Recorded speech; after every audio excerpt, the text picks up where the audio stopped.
time to hand you over to Em. So Em has prepared this presentation actually with a friend, Katherine, but Em will be presenting. Em's going to talk about the history of autism and developments, and also understanding yourself as part of the autistic community. And Em's currently at secondary school in Sutton. So I will stop sharing my screen and hand over to you, Em.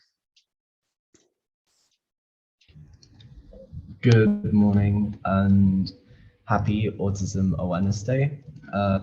Week, if you're feeling extremely festive. Is my screen coming through there? It's started screen sharing, but we can't see anything yet. I'll just wait for that then. It's come up, but it's quite small, so I don't know if you when you that's better. Is this any better? That's much better, yeah. Thank you. So, Autism Awareness Day, or week if you're feeling really festive, is a time once a year where society comes together to celebrate a community that's almost forgotten worldwide. Autistic people such as myself today are celebrating the joys of our own lives. We're celebrating arts and we're celebrating parts of ourselves that only we see. Parts that are really private and honestly just life, whether that's the bad things and the days that we have to endeavor. We're celebrating reality with this. Autistic people all over the world, no matter what corner of life we come from, join together to be proud of people we've grown to be. So, what are the neurotypical amongst us celebrating? Perhaps it's the history, the origins dating back to 1938, the origins of our modern definition of autism till now, the spectrum we've all come to familiarize ourselves with, or the growth, the evolution, and the understanding. This has all been exponential research that has led to lives being changed today, but I don't think that's all. The year 2000 was a game changer with autism as a whole being revisited and refined into a spectrum in medical records. That being said, the year 2013 was a second milestone. From Asperger's to ASD, our community became broader, and we were given peace of mind. 1990 was the special education services. Children were finally able to get a proper education and start in life. 2010, the Equality Act, helping women, pregnant people, religious people, and disabled people. 2013, the sunflower lanyard, as I'm wearing right now, from Gatwick Airport to show that I am disabled and I may need more time. These are a few significant events that presented our community with a voice. But is that really worth celebrating? Throughout the next few slides, I'm going to talk about ableism, which is discrimination against people who are disabled, specifically ableism towards the autistic community. Autism stems from a lineage of misinterpretation. In 1911, the study of autism was turned to the public eye. Eugen Bleuler, Swiss psychiatrist, pioneered the study of autism when he theorized that autistic thinking was characterized by infantile wishes. This was the first recordings of an ableist medical practice, but Eugen was the birth of a century of ableist history. Not long after Bleuler's theories, Hans Asperger founded the study of Asperger's. A truly creative name for this study. Jokes aside, 1938, Bleuler was provided with a group of primary school children, of which many were ultimately sent to an untimely death. As a byproduct of the Nazi regime, Hans Asperger was able to carry out tests on autistic psychopaths to find a diagnosable genius. Refrigerator moms, squeeze machines, electroconvulsive therapy. Our history has held large achievements for ASD research, and yet thousands of times it's also held the lowest points in autistic society. Parentectomonies and refrigerator moms, all because the blame was pushed onto parents. As we can see here, there are many different times in history where autism was pushed wrongfully into the public eye. 1971, it became a communication disorder. While it was no longer schizophrenia, Who's to say that kids don't struggle with more than just communication? 2005, Autism Speaks was founded to end an epidemic of autism. If anyone remembers the vaccinations that were happening around this time, 2005 was one of the worst contemporary events to happen in autistic society, with children being sent to therapies where they'd be cured for autism. Many families are waiting up to 3 years to receive a diagnosis for their child. An autistic child is often given a chance for diagnosis at 11, the age they enter secondary school. This means many children are 14 when they're diagnosed. This is 14 years that lacked accommodation, 14 years that lacked any understanding or clarity, and 14 years of life for an autistic person. These 14 years are 14 years of learning how to mask, and with masking inevitably comes the questions, ignorant questions. And that means the comments that you make to yourself, doubting, second guessing, self-deprecating, questioning ourselves constantly about who we are and if there really is anything great about us. Well, I say there is something great about us. Something great about each autistic mind out there, something that's worth celebrating. And that, most likely, is the perseverance that has grown within our community. Throughout everything, the voice that we have sometimes still lack and the misconceptions we live with, we move forward. As I am now, spreading at least a sprinkle of my life onto you all, our community continues to move forward, and we as a society strive to push forward. Our society is growing in acceptance. From 1911, a disadvantaged start, to now, a society that continues to learn and provide for us. And these go a long way. Autism not only lives within our community and society, but the lives of autistic people everywhere. Every disability aid that we've been given, whether it be the NHS card or an AA communication board, pushes autistic people one step closer to being a recognized individual in society, no longer something to question or to gasp at. In public, concepts such as AAC devices are unheard of. Augmentative alternative communication, any device that helps those who can't speak. For some autistic people, this is the only way for them to get through this day.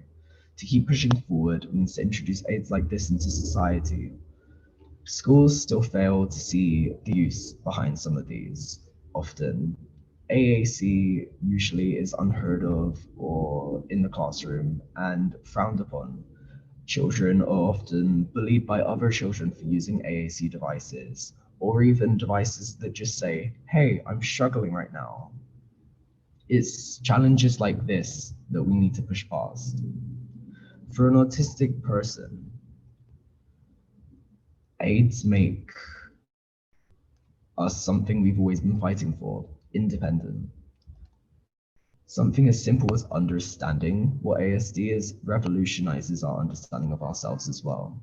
Learning what helps make up the fundamental core of ourselves as we grow and develop is something that, as we grow, we take for granted in all aspects of life. The fact that autistic people are now given an understanding of themselves and even a diagnosis is monumental. Because even while the diagnosis may be there for other people to recognize your needs, a label helps in finally understanding our own. But understanding yourself stretches to even greater lengths now that we've been given the chance to meet other autistic people. Finally, in a world that really wasn't designed for an autistic community, we're able to make some sense of it.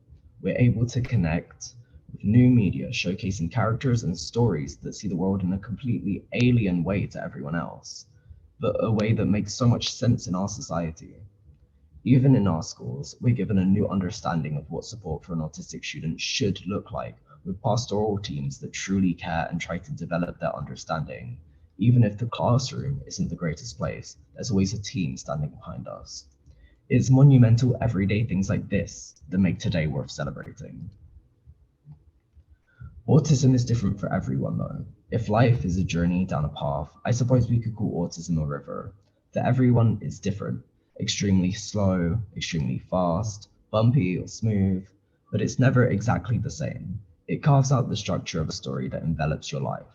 The diagnosis is something that's always new, something you frown upon and can't wrap your head around. You can't always be sure of what's going to happen, but often you're adamant you don't have it. Autism, that is.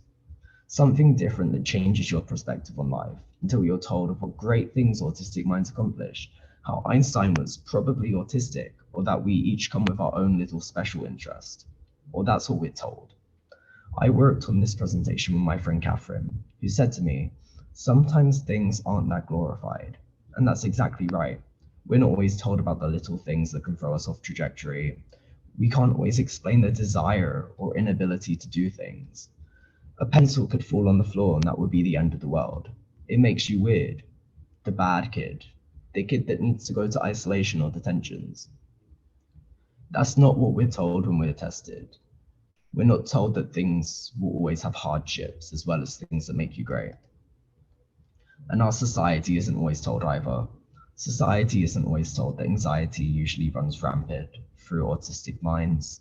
Classrooms feel like war zones, canteens and playgrounds becoming so much more confusing because of their lack of structure. To quote David Mitchell introducing Naoki Higashida's book, The Reason I Jump, now your mind is in a room where 20 radios, all tuned to different stations, are blaring out voices and music. The radios have no off switches or volume controls. The room you're in has no door or window, and relief will only come to you when you're too exhausted to stay awake. Society isn't told of that hardship, and some are even too ignorant to hear it. After COVID-19, not only was teaching to children with learning difficulties limited, but even items for the entire disabled community was taken advantage of. The sunflower lanyard, for example, useful for anyone with a disability, was wrongfully used to declare mask exemption.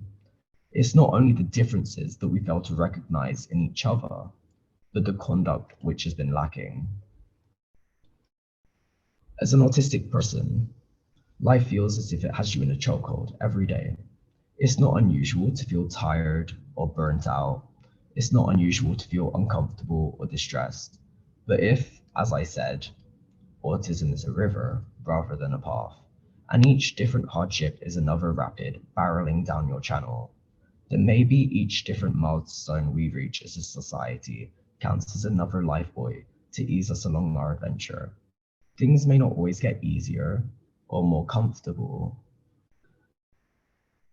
but as a society, we move forward to ensure that no struggle is ever too large to handle. I'll finish with this quote by Dr. Kerry Magro. Autism can't define me, only I can define autism. Happy Autism Awareness Week. And I'm sorry that that was a bit shorter than I intended it to be. That was fantastic. Thank you, Em. I think there's so much there for everyone to think about, so much different content. Yeah, you've covered loads of different things. I'm just going to wait for a couple of seconds to see if there's any questions. But in the meantime, I wonder, I know you touched on classrooms feeling like a war zone and schools feeling like that. I wonder if there's anything that you can think of off the top of your head that schools could do differently to help kind of be that life buoy that you talked about. I think it's about teachers' understandings on situations. I feel like teachers often see students as students. They are one individual in a class of many, and they all need to learn the same thing. They all need to learn the same way. They all need to do this booklet and complete it the right way. But I pull out my red and green card and just say, I can't talk right now. And suddenly everything is flipped over for the teacher. It's difficult in classrooms for a teacher to make those changes, of course, but I feel like it comes with more personally connecting with the students and being able to discuss these problems that might help the teacher understand more and understand what to do. Yeah, thank you. That's really interesting. And what's your red and green card for people that might not know? My red and green card is a card that I was given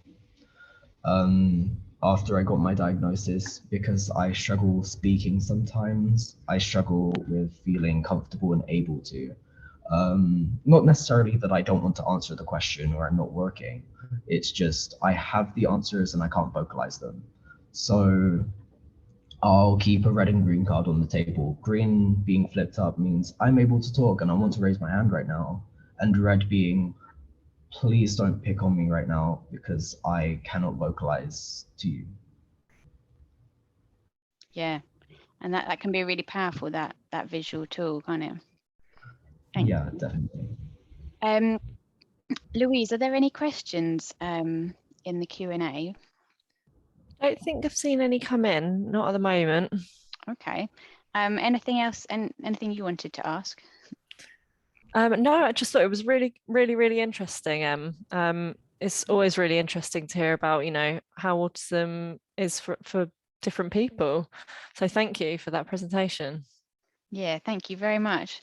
Yeah, I think there was so many really interesting topics, kind of like where you covered the history, and unfortunately some of the topics like the refrigerator mother thing and the MMR vaccine are still being talked about, and people, I think when people first Google autism, they come up with all these kind of conspiracy theory type approaches. So yeah, it's really good that you addressed that. I think I've just seen a question pop up. Yeah, there's a couple that have just come in. Lovely. Okay. Sure. Okay, the first one, is you mentioned little things that you had not learnt about. Is there anything specifically that you would have liked to be taught that you were not? I think when I was getting diagnosed, definitely, I wanted to know. I mean, there were all these little things that I learned as I was developing my with my diagnosis. But when I got it, I really wish I knew that it was difficult. It was lengthy to go through. I got a diagnosis within, well, for me, in my meeting with the doctor, it was maybe 10 minutes. Those 10 minutes stretched to a year of hardships, of trying to discover who I am, why I'm doing this, rethinking 14 years of my life. Because, of course, autism is not something you just develop, it's kind of always there. And the more you go through after the diagnosis, the more you realize I used to do this too, and now I know why I do this. I wish that I was told and that it was really clearly said to me, this will be difficult and this will be a lot of learning for you. And is that the actual process of understanding yourself that you found difficult? Yeah, definitely, because autism ties into every personal aspect of your life, really. It's not just another label that you can choose to leave out when you're introducing yourself. It's it makes up who you are. It affects every single aspect of you. So kind of the process of learning who I am in reference to autism was difficult without things like that being told to me and things like that being helped with. It was less, we're going to help you with the hardships, and more, we're going to give it to you in the most watered down way we can to make these 10 minutes easier for your life. And that's really interesting, because I heard somebody talking this week actually saying the same thing, that they were having to kind of go back and unpick sort of everything that had happened in their life and think, was that something I found difficult because of my autism, or because it was a difficult situation, or, you know, analyzing all of that. So it's about that support post-diagnosis that needs to improve, really. Thank you. There's a few more questions that have come in, the next one, I think you just sort of started to talk about this one actually, is how do you introduce yourself to friends? To friends, it's a lot more difficult than speaking in a formal setting, because suddenly you have all these unspoken rules and little social quirks that you can't do or you have to do. And So I guess speaking to friends, at least for me personally, it feels more like someone having to come up to me and pressuring me into saying something. Even though that's not what it is, I'm more than happy to make a friend. I feel it's very much hi, I'm a bit uncomfortable right now because I don't know what I'm doing. And I've never gone up to someone, introduced myself, and said, hi, I'm autistic, because I don't feel like that information is safe to always put out there. It feels not only scary to say to anyone, but people really judge you for it. So often I'll say, hi, I'm anxious, or hi, I'm uncomfortable right now. Could we slow this down? Rather than, hi, I'm autistic. I might not be able to follow a conversation like you can. Thank you. The next one is, please can you clarify what refrigerator mum means? Yeah, refrigerator mum it ties into parentectomony, which is the removal of parents from a young child.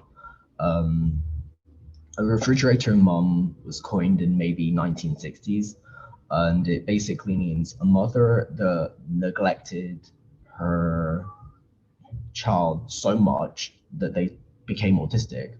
Um, and it's kind of ironic nearly because it was all about seeing the mothers and the women as cold people and cold-hearted. And it pushed this sort of blame onto the parents that shouldn't have ever happened. And the male counterpart in a lot of 1960 relationships was also not blamed for anything. It was always pushed onto the women, and that's why it's called refrigerator mums and never refrigerator dads. Okay, thank you. The next one is, have you ever experienced going to see your GP with some symptoms and being told, oh, it's just your autism, you'll be fine?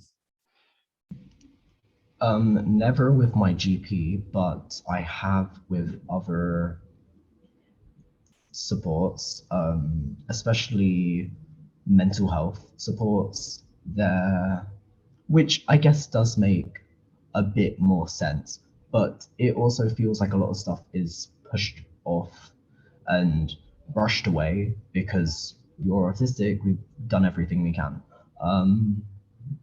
I, for example, have struggled almost my entire life with crushing anxiety about nearly everything in life.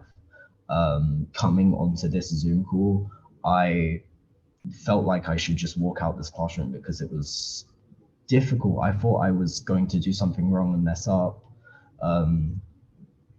or the computer would explode. It's things like that that are really irrational, that are really real to me. And I was told it's because you're autistic, when to me it feels very separated, much different aspects in life for me.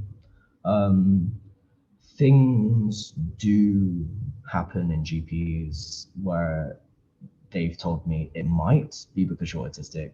For example, autistic people usually suffer with more bowel problems or joint pains, back pains, um, all of which I experience, and I've had gone to get MRIs for back pains and things like that, and they've always said there's a chance that it could be because of your autism, but if this has been affecting you for a while, we'll check into it.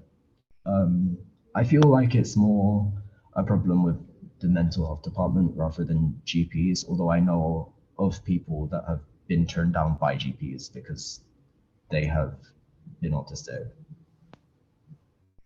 And that's just another layer where you kind of have to push even further, don't you, to get the recognition from someone, like not just be fobbed off by something. Yeah, definitely, because it feels like, because doctors are meant to be the people you can go to for help, and suddenly it's like, well, you're not entitled to it because we've helped you enough. Yeah. Thank you. There's another question that's come in as well. What would you recommend mental health support services do differently to support you better?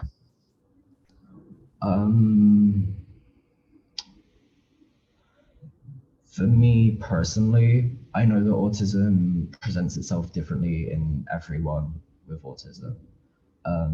But for me, I felt I was almost infantilized a lot in mental health services.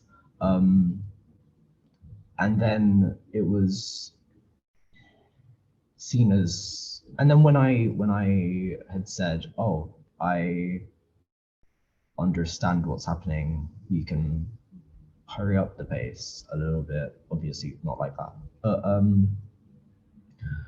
it became almost a, oh, you're really, really mature, that's really great, we hope that this will be an easy process then. But it's not. I feel like a lot of mental health workers, and this isn't to say that they're doing their job wrong, because I know that it's horribly, horribly understaffed, and there's so many people needing to get into, especially CAMS and institutions like that. Um, but I feel like it really needs to be slowed down and more personal. I feel like it can't be as face value as it was. Thinking, oh, this person's autistic, we're gonna treat them like a child. If they show more adult symptoms, we're gonna start treating them as if they're older than they are. It just felt very not personal. It felt like I couldn't connect at all, and I obviously wanted to speak and wanted to get help, but it felt like they didn't want to help me as a person. They wanted to help autism. Thank you. Yeah, that's really interesting. We've had a comment in the chat saying great presentation, well done, Em. And I wanted to say thank you as well, especially as you said about how anxious you felt this morning. I have to admit, I had some very strange dreams last night. I felt quite anxious myself, and I'm not really even talking. But we, yeah, really appreciate that even more so. And it was really, really interesting, really insightful. So thank you for taking the time out. We heard your very loud school bell in the background there. So that probably means it's time for break time or something now. But thank you very much for taking the time out, and hope you have a lovely Easter break. Thank you. Okay.